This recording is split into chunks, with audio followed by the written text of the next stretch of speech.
হুজুর, আপনি তো অনেক সাহসী। আপনি সবচেয়ে বেশি ভয় পেয়েছেন কোন দিন বলেন তো?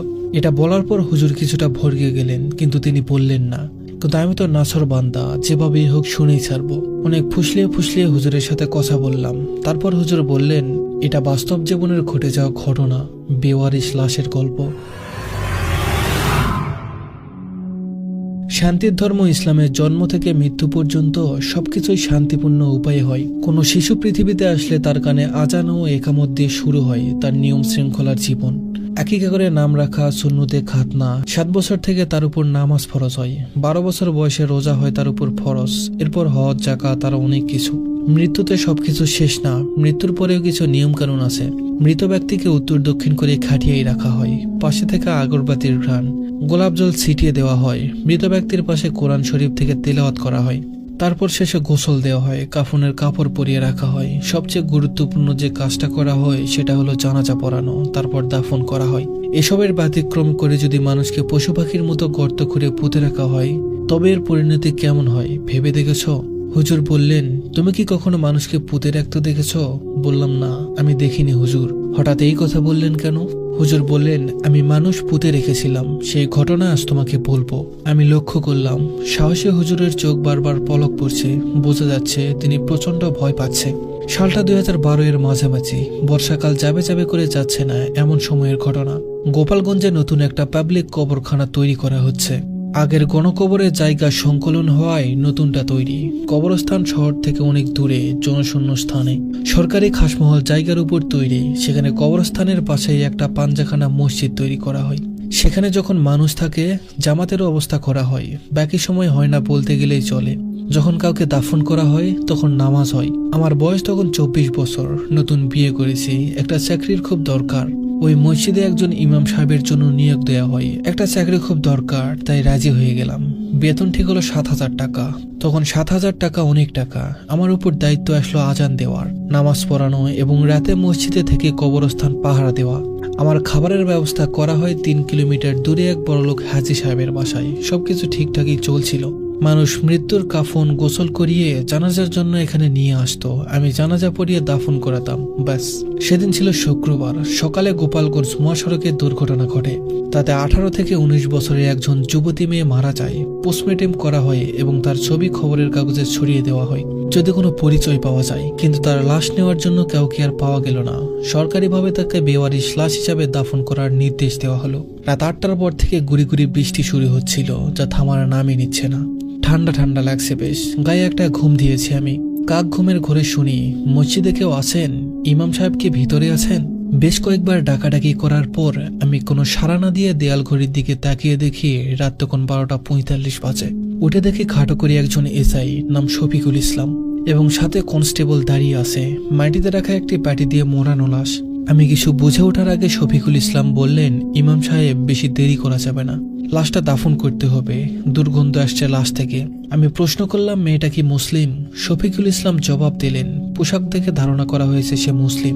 মসজিদ থেকে খাটিয়া বের করা হলো, লাশটা মাটি থেকে উঠিয়ে রাখা হলো। এবার কবর খোঁড়ার পালা। আমরা যে 3 জন আছি, আমরা কেউই কবর খুঁড়তে জানি না। মসজিদ থেকে কোদাল আনা হলো এবং কনস্টেবলের কাঁধে পড়লো দায়িত্ব। সে কাজ করছে, কিন্তু মুখে বিরক্তি আর রাগের তীব্রতা ভেসে উঠেছে। কবর খোঁড়া শেষ। আমি আমার 25 বছর বয়সে এমন কবর দেখিনি। গভীরতা 1 থেকে 1.5 ফুটের মতো। দেখে মনে হচ্ছে গর্ত খুঁড়ে রেখেছে। গরু ছাগল পুঁতে রাখা হবে যাতে দুর্গন্ধটা আসে। বিষয়টা মানতে পারছি না। তাদেরও কোনো দোষ নেই, তারা তাদের ডিউটি পালন করছে। তার উপর বৃষ্টি হচ্ছে, গাছমছমে পরিবেশ সৃষ্টি হয়েছে। রাত যখন 1:30 মতো বাজে, কাফনের কাপড় আনা সম্ভব হয়নি। আর সম্ভব হলেও লাভ কি? আমরা 3 জনই পুরুষ মানুষ, কাফন বা গোসল করানো সম্ভব নয়। কবরের চালা হিসেবে কিছু জোগাড় করা গেল না। এসব তাড়াহুড়া করে আমি উজু করতে ভুলে গেলাম। তারপর আমি মসজিদের টিউবওয়েল থেকে 1 বালতি পানি এনে পাটিতে মোড়ানো লাশের উপর দিয়ে ধুয়ে দিলাম। তারপর লাশ দাফনের পালা। দাফন বললে ভুল হবে, লাশ পুঁতে রাখার পালা। লাশ তথাকথিত কবরে নামা হলো। তখন দেখা দিল সমস্যা। লাশ ছাড়া কবরের জায়গা ছোট হয়ে গেছে, পা বেঁধে যাচ্ছে। কোনো রকমে রাখা হলো তাকে কবরে। এরপর মাটি চাপা দেওয়া হলো পাটিতে মোড়ানো লাশটি। পুলিশ 2 জন আমার থেকে বিদায় নিয়ে চলে যাবে। হাত মুখ ধুয়ে ফ্রেশ হয়ে তারা চলে গেল। আমিও ঘুমাতে গেলাম এবং সাথে সাথে ঘুম চলে এলো। কিছুক্ষণ ঘুমের পর একটা দুঃস্বপ্ন দেখি। মসজিদের বাইরে পাটি দিয়ে মোড়ানো লাশ এবং কবর খোঁড়া। উঠে দেখি রাত 2টার কাছাকাছি। বাইরে এসে দেখি লাশ আগের জায়গায় আছে, কবরটাও খুলে রাখা। তখন আমার ভয় চক্রবৃদ্ধি হারে বাড়তে লাগলো। আমি লাশটা উঠালাম। লাশের ওজন তখন 10 গুণ বেড়ে গেছে। কষ্ট করে কবর দিয়ে আবার দাফন করলাম। ভয় আমার শরীর কাঁপছে। ঘুমানোর চেষ্টা করছি, ঘুম আসে না। চোখের সামনে ভাসছে দৃশ্যটা। চোখ বন্ধ করতে চিকন কণ্ঠে ডাক শুনতে পেলাম, ইমাম সাহেব, আমার কি অপরাধ? আমার কেন জানাজা হলো না? আমি তো আত্মহত্যা করিনি, তবে কেন আমার জানাজা হলো না? তখন আমার মনে হলো, সত্যি তো, লাশের তো জানাজা পড়ানো হয়নি। উঠে দেখি লাশ আবারও আগের জায়গায় আছে। এবার আমার ভয়ে হাত পা কাঁপছে। একটু সাহস নিয়ে উজু করে আসলাম। লাশটা বহন করার শক্তি আমার নেই এখন। কোনো মতে টানতে টানতে কবরের পাশে নিয়ে গেলাম এবং একা একা জানাজা পড়িয়ে কবর দিয়ে আসলাম। মনের মধ্যে অদ্ভুত এক প্রশান্তি অনুভব হতে লাগলো, যদিও শরীরে তীব্র জ্বর চলে আসছে। ঘুমানোর চেষ্টা করছি, ঘুম আসছে না। কিছুক্ষণ পর ঘুম চোখে জড়িয়ে আসলো। তখন স্বপ্ন দেখলাম, আমি বসে আছি একটা চেয়ারে, সামনে আরেকটা চেয়ার। একটি খুব সুন্দরী ও অল্প বয়সী একটা মেয়ে বসানো। মনে হচ্ছে তাকে জিজ্ঞাসাবাদ করা হচ্ছে। মেয়েটি হঠাৎ নীরবতা ভেঙে বলে উঠল, ইমাম সাহেব, চিনছেন আমাকে? আমি উত্তর দিব, কিন্তু কথা ফুটছে না, বোবা হয়ে গেছি। মেয়েটি আমার উত্তরের অপেক্ষা না করে বলল, কিছুক্ষণ আগে যাকে আপনি দাফন করলেন, আমি সেই মেয়ে। আপনি আমাকে দেখলেনও না, দেখলেও চিনতেন না। আমার মুখ পুরোপুরি থেতলে গিয়েছে, এমনকি আমার বাবাও চিনতে পারেনি আমাকে। এটা শোনার পর আমার চোখ বড় বড় হয়ে গেছে, কপাল দিয়ে ঘাম চড়তে থাকে। আমি চাইলেও কিছু বলতে পারছি না, আবার উঠে আসতেও পারছি না। মনে হচ্ছিল আমাকে কেউ বেঁধে রেখেছে, মুখটাও বন্ধ করে রেখেছে।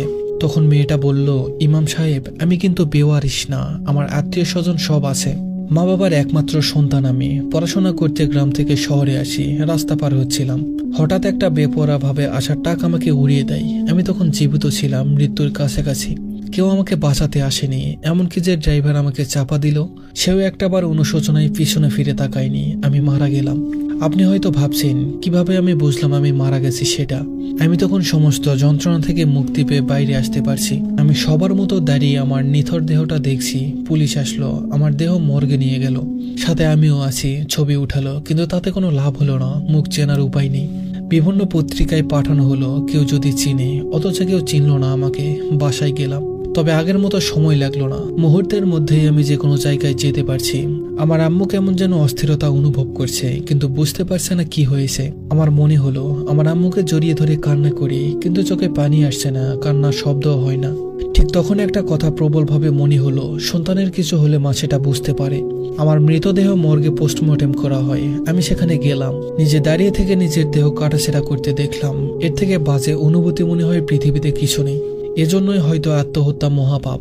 তখন রাত 10টার মতো বাজে। আমাকে বেওয়ারিশ ঘোষণা করা হলো, অথচ আমার সবাই আছে। আমার দেহ পাঠানো হলো পাবলিক কবরস্থানে। আমি আপনাদের পাশেই ছিলাম আর ভাবছিলাম, এমন অবস্থায় আমাকে পুঁতে রাখবেন, তারপর সবকিছু তো আপনি জানেন ইমাম সাহেব। মেয়েটার কথা শুনে আমার চোখ দিয়ে তখন পানি গড়িয়ে পড়ছে, কিছুই বলতে পারছিলাম না। মেয়েটা চলে যাওয়ার আগে তার নাম, ঠিকানা, পিতার নাম, বাসা কোথায় সব বলে যায়। আমার ঘুম ভেঙে দেখি শরীর ঘামে ভেজা, প্রচন্ড জ্বরে পুড়ে যাচ্ছে শরীর। আমি তখনই স্থানীয় থানায় গিয়ে সব ঘটনা খুলে বললাম। মেয়েটার বাসায় খবর পাঠানো হলো এবং লাশ পুনরায় মেয়েটার গ্রামের বাড়ি কবর দেওয়া হলো। আমি পুরো ঘটনা চোখের সামনে দেখেছি। এখনো সেই সন্তানহারা মায়ের কান্না চোখে ভাসে আমার। আমি সৈকত এতক্ষণে অবাক হয়ে শুনছি হুজুরের কথা। কখন যে রাত 12টা বেজে গেছে বুঝতে পারিনি। হুজুর বললেন, এই ঘটনা পত্রিকাতেও ছাপা হয়েছিল, আমি যত্ন করে রেখে দিয়েছি। ছুটি শেষে আসার সময় নিয়ে আসবো, সবাইকে শোনাবো পড়ে। আমি বললাম, আচ্ছা হুজুর, ঠিক আছে। হুজুর একটু দায়িত্ববোধ থেকে আমাকে বাসা পর্যন্ত পৌঁছে দিলেন। তারপর হুজুর ছুটি শেষে আর আসেনি। লোকমুখে শোনা, তিনি সে রাতে এমন কিছু দেখেছিলেন যাতে চাকরি ছাড়তে বাধ্য হয়েছিলেন। আমার ধারণা, সেই বেওয়ারিশ মেয়েটাকে হয়তো আবারও দেখেছিলেন। প্রকৃতিতে এমন কিছু ঘটে যার রহস্য আমরা কেউই ব্যাখ্যা দিতে পারি না। এই ঘটনা হয়তো সেগুলোর মধ্যেই পড়ে।